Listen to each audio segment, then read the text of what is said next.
నిర్మాత దాసరి కిరణ్ అదుపులోకి తీసుకున్నారు బెజవాడ పోలీసులు. బెజవాడ ఎన్టీఆర్ సర్కిల్ దగ్గర రియల్ ఎస్టేట్ ఆఫీస్ నడుపుతున్నారు కిరణ్. ₹1 కోటి డబ్బు చెల్లింపులకు సంబంధించి తెనాలికి చెందిన గాజుల మహేష్ అనే యువకుడిపై దాడికి పాల్పడ్డారు కిరణ్, ఆయన అనుచరులు.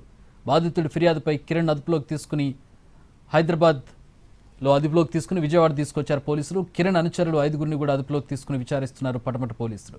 అందులో వంగవీటి, వ్యూహం వంటి పలు పొలిటికల్ సినిమాలను రామ్ గోపాల్ వర్మతో కలిసి నిర్మించారు దాసరి కిరణ్ కుమార్. కిరణ్ కుమార్ కు కరెన్సీ నగర్లో ఫ్లాట్ కూడా ఉన్నట్టు గుర్తించారు పోలీసులు.